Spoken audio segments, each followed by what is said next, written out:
Assalamualaikum.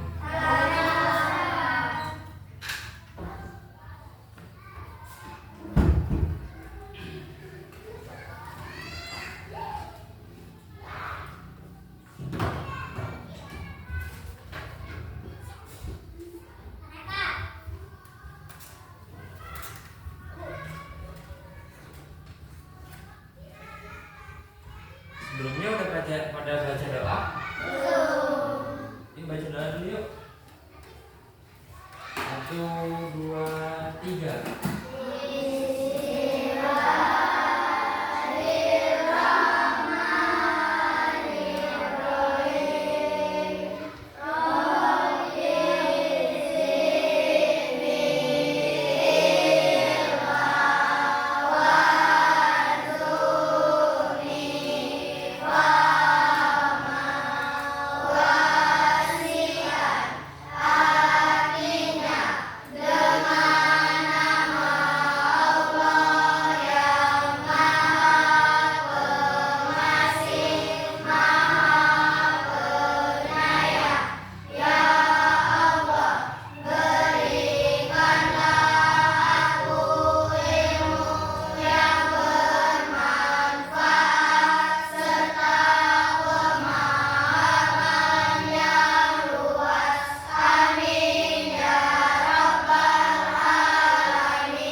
Sudah baca doa, baca surat pendek. Yuk baca surat pendek dari surat Al-Kafirun sampai surat An-Nas. Yuk, bismillah. 1, 2, 3.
wabarakatuh. Waalaikumsalam warahmatullahi wabarakatuh.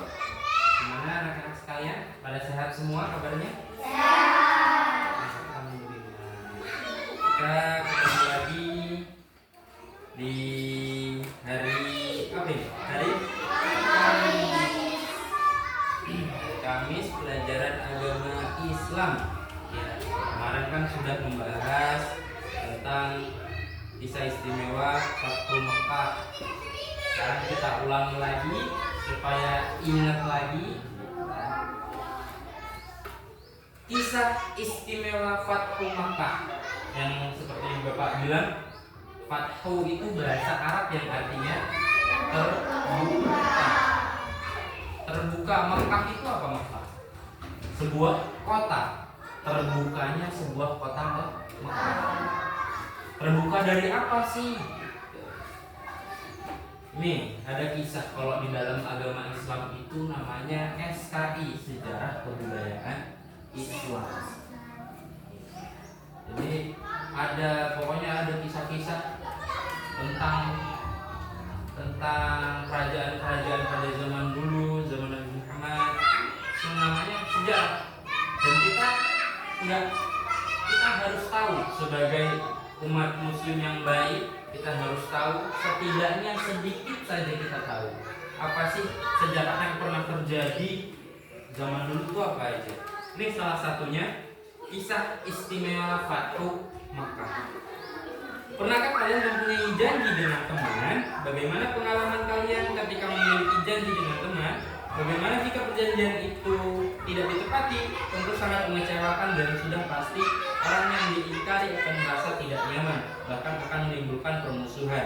Karena itu, jika memiliki janji, janganlah kalian ingkari. Kalau kalian punya teman nih, teman kalian janji nih kalian, nanti pulang sekolah main ya, nyari durian ya. Itu pulang sekolah nyari durian ya. Ya, beneran, iya janji. Ketika udah pulang sekolah, ayo katanya nyari durian. Enggak lah, saya mau tidur siang. Ngingkari janji kan, udah janji kan. Kira-kira kayak gimana? Sakit nggak? Kecewa nggak? Sakit hati. Jadi kalau semisal kalian punya janji sama temannya, sama keluarganya atau apa ya, sebisa mungkin harus ditepati. Apakah kalian mengetahui perjanjian Hudaybiyah? Ayo kita cari jawabannya. Pada tahun ke-6 Hijriah. Tahun ke-6 Hijriah. Kalau sekarang udah tahun Hijriah berapa? 1450, 46, 47, 56, 57. Ya udah 1000 tahun lebih. Satu abad berapa tahun? 100 tahun. Berarti udah berapa abad? Udah 14 abad yang lewat. 14 abad yang lewat. Pada abad ke-6 Hijriah, pada tahun 6 Hijriah, tepatnya pada bulan Dzulqa'dah, Nabi Muhammad dan sahabat-sahabatnya di Madinah hendak melakukan ibadah haji. Namun dalam perjalanan Nabi Muhammad dan para sahabatnya dihadang oleh kaum Quraisy, tepatnya di sebuah daerah yang bernama Hudaybiyah. Rasulullah dan rombongan dilarang datang ke Mekah. Jadi pada zaman dulu, pada zaman tahun 6 Hijriah, zaman Nabi Muhammad dan para sahabatnya itu dari Madinah datang ke Mekah. Tujuannya untuk apa? Ibadah haji. Tapi sampai masih di tengah perjalanan nih, ngepasin sampai di kota namanya Hudaybiyah, itu dibegal. Kalau bahasa kita dibegal, dihadang sama kaum Quraisy. Tepatnya dihadangnya di kota Hudaybiyah.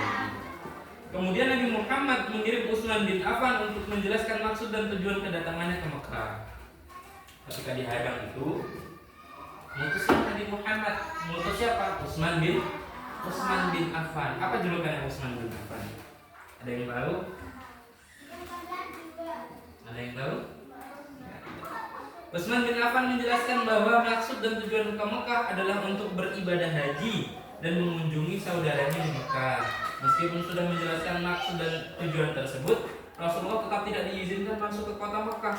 Terjadilah perundingan yang menghasilkan sebuah perjanjian yang dikenal dengan nama Perjanjian Hudaybiyah. Nah, jadi Nabi Muhammad sudah mengutus Sayyidina Utsman bin Affan menjelaskan apa maksud tujuannya ke Mekah sama kaum Quraisy yang menghalangi tadi untuk beribadah haji. Tetapi sudah dijelaskan sama sahabat Utsman ke kaum Quraisy tetap pokoknya nggak boleh lewat, nggak boleh ke Mekah. Walaupun dari jadi penjelasannya itu percuma. Akhirnya dengan penjelasan yang percuma tadi diajaklah rundingan. Nabi Muhammad ngajak kaum Quraisy tersebut untuk rundingan. Tahu rundingan nggak? Musyawarah, ngobrol lah. Akhirnya dari musyawarah tersebut, dari rundingan tersebut, muncullah yang namanya Perjanjian Hudaybiyah. Perjanjian Hudaybiyah merupakan perjanjian perdamaian antara kaum Quraisy Mekah dan penduduk Muslim Madinah. Adapun isi perjanjian Hudaybiyah adalah perjanjian Hudaybiyah adalah perjanjian kaum Quraisy Mekah dengan kaum Muslim Madinah untuk mencapai perdamaian. Karena pada zaman dahulu itu namanya perang itu sudah biasa. Kalau sekarang kan perang nggak ada, paling berantem sama temannya sendiri, ya nggak? Ya nggak, Rit? Mana Farid? Itu Farid. Yang ada kan paling berantem sama temannya sendiri di kelas, di rumah. Gitu. Kalau zaman dulu perang, yang namanya perang itu ya sampai bunuh-bunuhan, sampai bacok-bacokan, gitu. Zaman dulu, karena sekarang udah zaman bukan jahiliyah lagi, zaman udah enak, belajar tinggal belajar, sekolah tinggal sekolah, makan tinggal makan, main tinggal main. Kalau zaman dulu nggak bisa, rawan perang. Isi perjanjian Hudaybiyah adalah 1. Pengikut Nabi Muhammad tidak boleh menjalankan ibadah umroh pada tahun ini, namun boleh mengerjakan tahun depan dan waktunya tidak boleh lebih dari 3 hari. Perjanjian pertama, kaum Nabi Muhammad itu tidak diperbolehkan umroh pada tahun ini. Maksudnya pada tahun ini itu pada tahun 6 Hijriah. Itu nggak boleh umatnya Rasulullah pada zaman itu, sahabat, keluarga, segala macam itu nggak boleh. Umat Muslim Madinah itu nggak boleh untuk melaksanakan ibadah umroh.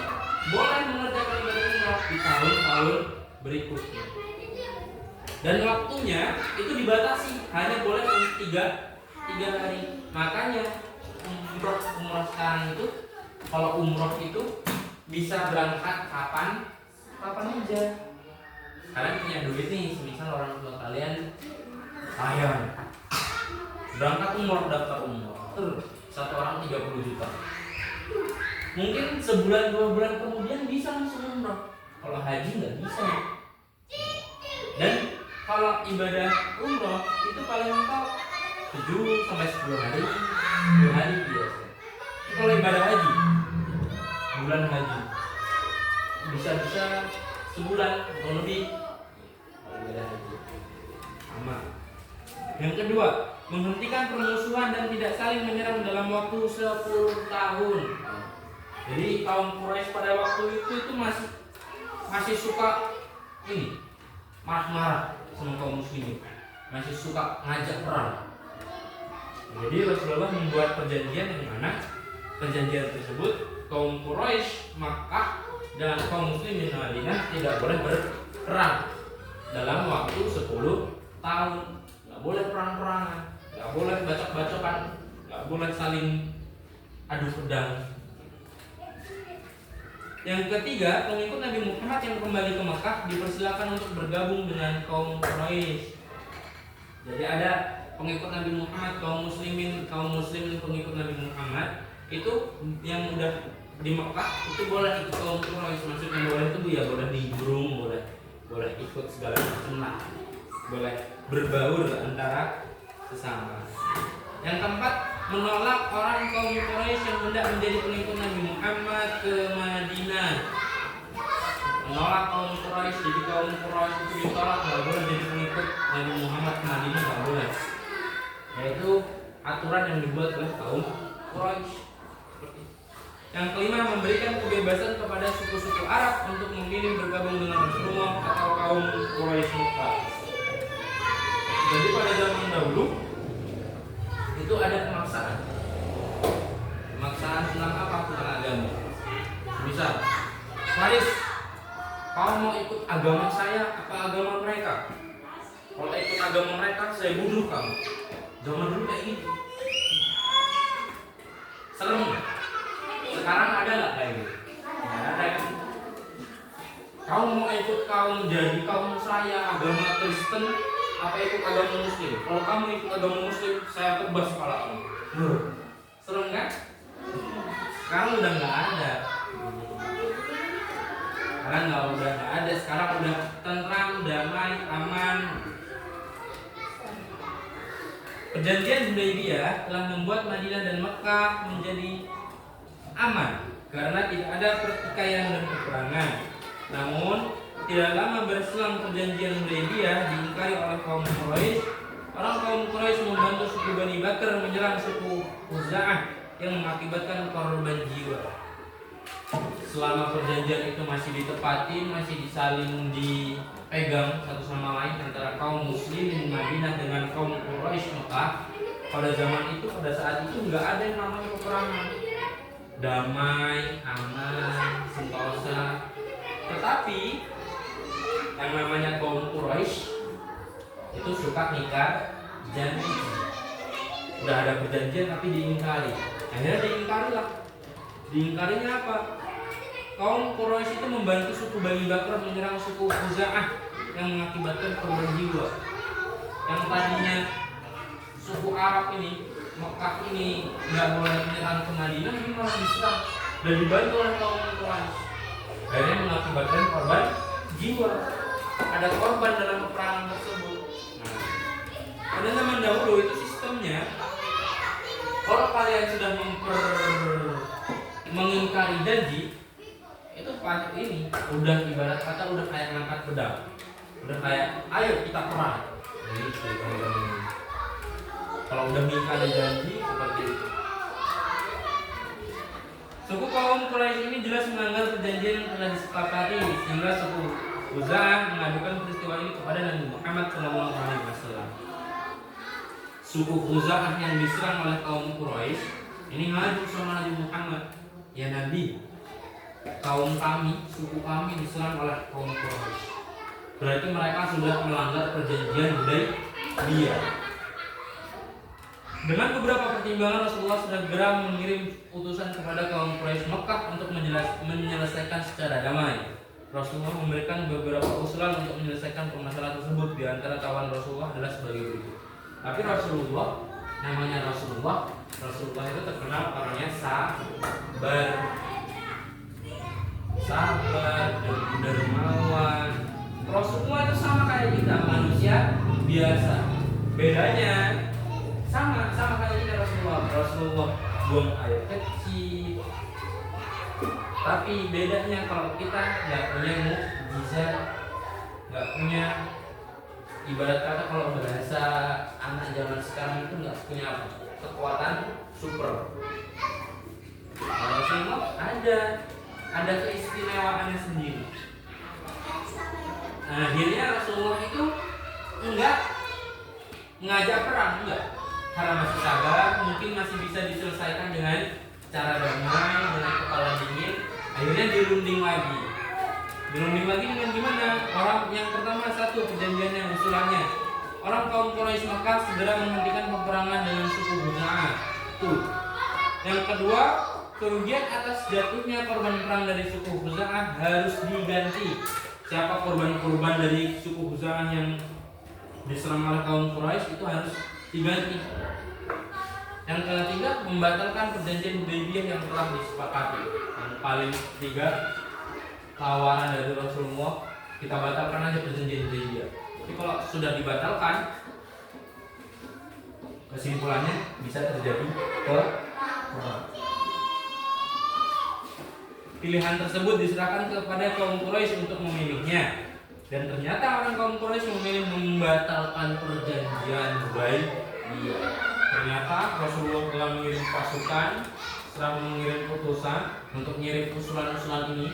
Ternyata dari 3 usulan ini yang dipilih yang nomor 3 apa? Membatalkan perjanjian Hudaybiyah.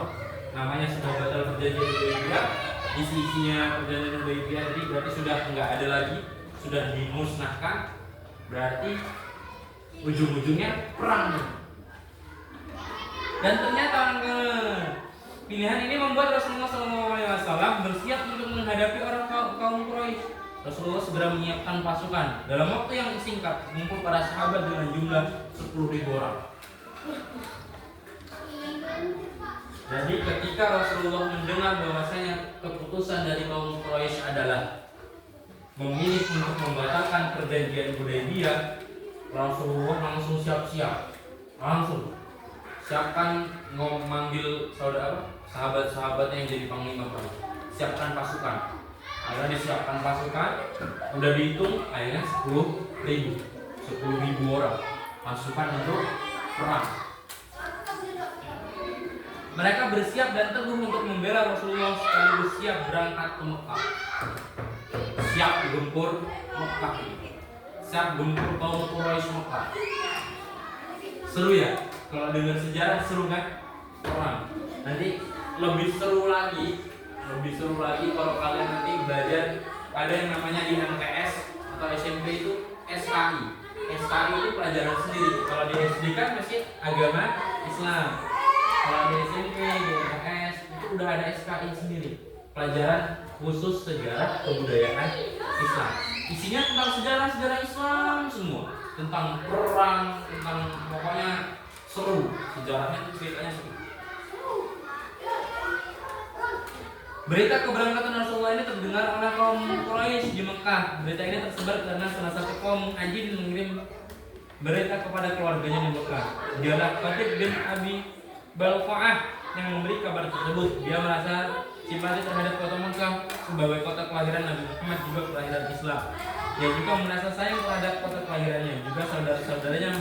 Meskipun Khatib membocorkan berita kedatangan Rasulullah dan sahabat-sahabatnya, Rasulullah memaafkan kesalahan tersebut. Begitulah Rasulullah berhati lembut dan pemaaf. Ketika Rasulullah dan pasukannya yang 10.000 itu sudah siap, akhirnya berangkatlah Rasulullah dari Madinah ke Mekah. Tujuannya buat apa? Tujuannya tadi untuk membuat kota Mekah itu terbebas atau terbuka. Makanya judulnya tadi Fathu Makkah. Itu tadi. Karena pada waktu itu Rasulullah itu dihadang nggak boleh masuk kota Mekah. Akhirnya digempurlah perjanjian Hudaybiyah, sudah tidak dijunjung lagi, udah nggak ada lagi perjanjian Hudaybiyah. Akhirnya Rasulullah membawa pasukan yang banyaknya 10.000 itu tadi ke Mekah untuk membuka kota Mekah agar semua orang bisa keluar masuk kota Mekah. Sebelum ketika mau berangkat lagi di perjalanan, ternyata ada salah satu sahabat Nabi Muhammad. Namanya siapa tadi? Namanya Khatib. Dia itu maju. Kalau bahasanya sekarang apa? Cepu. Nah, bahasa zaman sekarang gitu. Cepu ke orang-orang kaum Quraisy kota Madinah, dari kota Mekah, ngomong bahwasanya pasukan Rasulullah dari kota Madinah ini lagi datang nih, lagi berjalan mau ke kota Mekah, mau merangi kaum Quraisy kota Mekah. Tapi walaupun udah cepu kayak gitu, yang namanya Rasulullah hatinya lembut, pemaaf, dimaafin. Kalau semisal Farid maling ayam nih, maling ayamnya Pak Jumakir. Farid tahu, dicepuin lah Farid ke Pak Jumakir, Pak itu Farid maling ayam. Kira-kira marah nggak Farid ke Farid? Marah kan? Nah, tapi Rasulullah enggak. Rasulullah enggak. Karena apa? Karena hatinya yang lembut, pemaaf itu tadi. Jadi akhirnya ya udah dimaafkan, enggak apa-apa. Ribuan kaum muslimin mulai bergerak menuju Mekah. Semangat dan tekad mereka sangat kuat yang dikomando oleh Rasulullah sendiri. Komandan tertingginya Rasulullah membawahi 10.000 pasukan. Meskipun dengan pasukan yang sangat banyak, ternyata Rasulullah tidak akan memerangi orang kaum Quraisy. Rasulullah dan para sahabatnya hanya memberi peringatan kepada kaum Quraisy serta memberi pembuktian bahwa Islam di Madinah berkembang sangat pesat. Walaupun dengan begitu banyaknya pasukan yang dibawa oleh Rasulullah, sebanyak 10.000 lebih, Rasulullah itu nggak berniat untuk menyerang, cuma memberi peringatan. Ibarat kata bahasanya sekarang itu gertak, ngagetin lah, memberi peringatan. Ini loh, kayak ini loh, kami kaum muslimin Madinah yang banyak lebih dari 10.000 orang. Ini loh bukti bahwasanya agama Islam ini berkembang pesat. Ibaratnya nakut-nakutin kaum Quraisy pada Makkah. Nakut-nakutin, cuma nakut-nakutin doang nih Rasulullah. Rasulullah membagi pasukan menjadi 4 bagian, yaitu bagian utara selatan, bagian utara, selatan, barat, dan timur. Mereka masuk ke kota Mekah secara kompak sehingga seperti terkepung di segala penjuru. Pergerakan kaum muslimin selalu di bawah komando Rasulullah SAW. Cara seperti ini membuat orang kaum Quraisy tidak mampu melawan kekuatan besar Rasulullah dan para sahabat. Tadi pasukan yang 10.000 ini tadi sama Rasulullah itu dibagi menjadi 4 bagian. Jadi kalau 10 dibagi 4 berapa? 300 ya. Ya kan? Ada yang 200.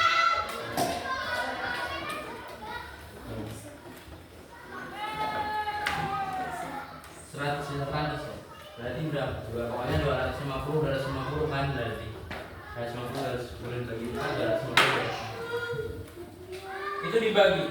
Kamu masuk ke kota Mekah dari arah barat. Kamu masuk ke pasukan yang ini masuk dari arah timur.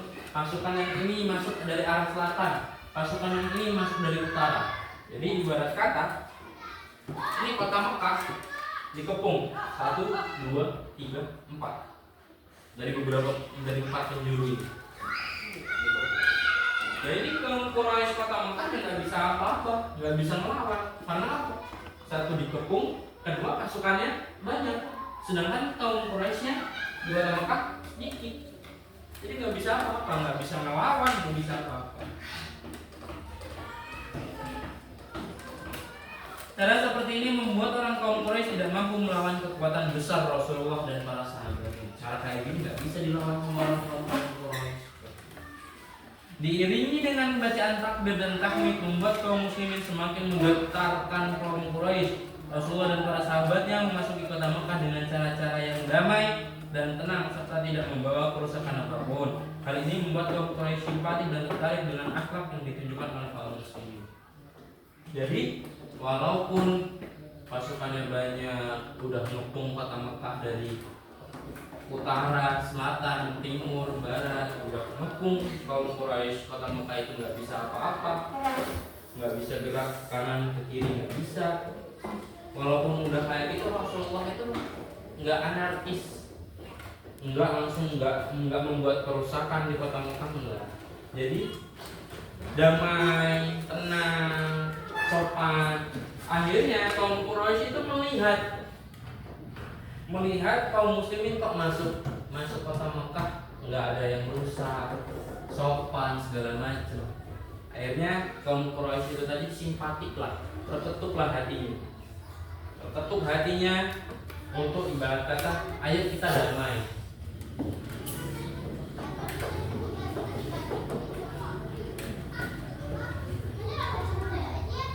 Peristiwa tersebut dinamakan Fathu Mekah, yaitu terbukanya kota Mekah untuk kaum muslimin. Sebuah peristiwa penaklukan kota tanpa ada pertikaian dan peperangan. Peristiwa ini berjalan dengan damai tanpa ada kerusakan apapun, termasuk rumah dan sesembahan penduduk Quraisy. Ada zaman dahulu yang penduduk Quraisy itu nyembah apa?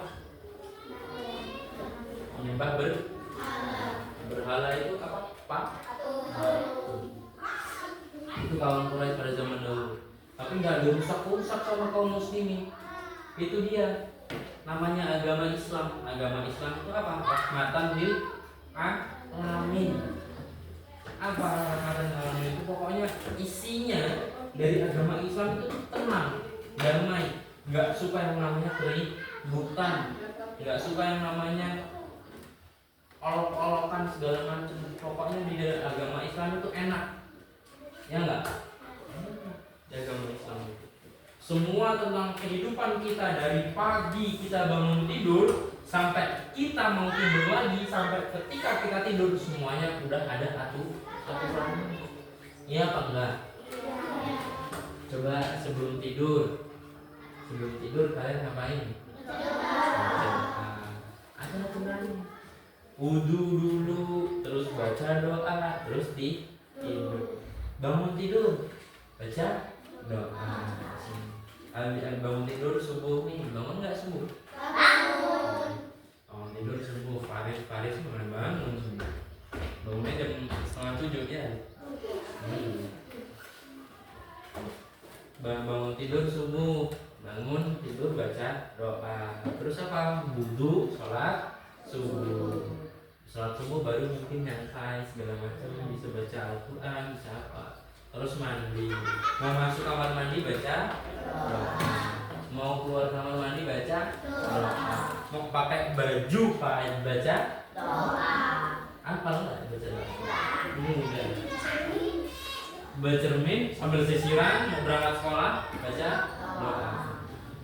Udah sisiran udah siap mau makan nih, mau makan baca doa. Setelah makan baca doa. Mau berangkat naik motor ke sekolah baca doa. Sebelum belajar baca doa. Sebelum pulang sekolah, mau pulang sekolah baca doa. Itu kerennya agama. Jadi bangga. Kita harus bangga sama agama kita.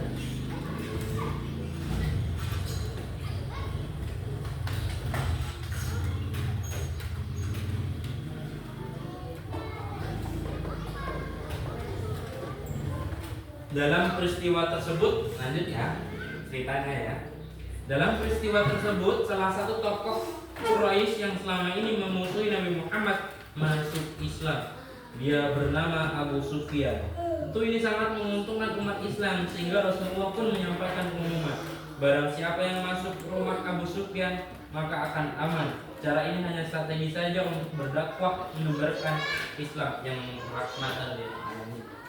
Jadi pada waktu itu ketika udah dikepung masuk kaum muslimin Madinah ini masuk ke kota Mekah, ini sama kalau ada salah satu tokoh Quraisy, tokoh itu ibarat kata yang menuakan.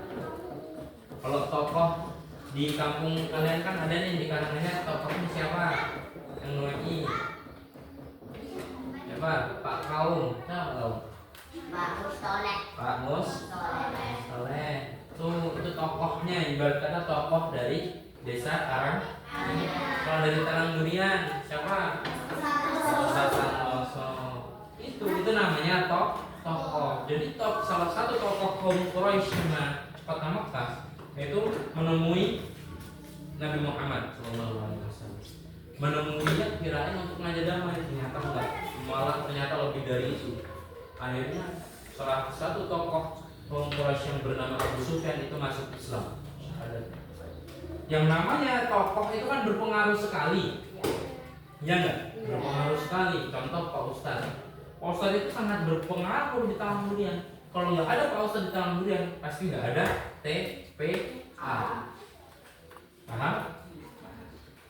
Jadi salah satu tokoh tersebut masuk Islam itu adalah salah satu keuntungan besar bagi umat muslim pada saat itu, karena bisa mengislamkan tokoh kaum Quraisy. Suara takbir dan tahmid terus dikumandangkan hingga sampai Ka'bah. Rasulullah dan para sahabat bertawaf sebagai bentuk penghormatan pada tempat ibadah. Patung-patung di sekeliling Ka'bah dibersihkan sebagai usaha menghilangkan kemusyrikan. Jadi pada zaman dahulu Jadi pada zaman dahulu itu kota Mekah atau Ka'bahnya itu atas itu patung semua. Jadi cuma kaum Quraisy yang boleh di kota Mekah, nggak boleh kaum muslim di Madinah. Karena ini misinya Rasulullah ini membuka kota Mekah, Fathu Mekah, membuka kota Mekah. Akhirnya ketika udah sampai Ka'bah, patung-patung semuanya tadi yang di atas di atas Ka'bah itu dibersihkan semuanya, dibersihkan. Dan kata salah satu bentuk biar nggak musyrik. Jadi sampai sini ada yang mau ditanyakan? Nggak ada? Sudah paham? Nah, gimana ceritanya, seru? Mungkin nanti kalau semisal ada pertemuan selanjutnya nanti kita cerita lebih banyak cerita-cerita. Kalau kakak pernah belajar itu ada perang Badar Kubro, ada Badar Subro, pokoknya perang Tabuk semuanya ada, perang-perang seru. Ya.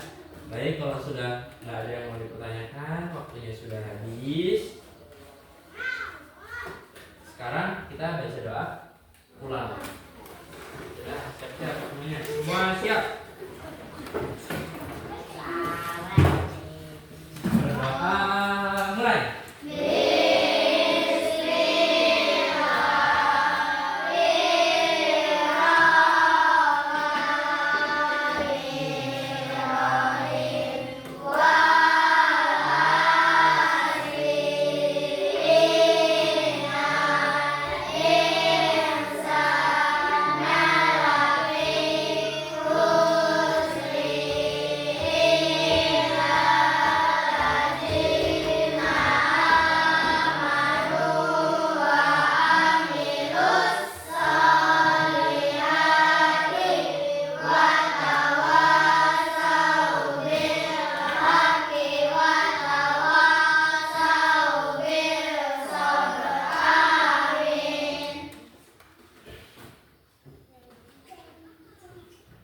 Cukup sekian pertemuan kita pada hari ini. Kurang lebihnya mohon maaf. Wassalamualaikum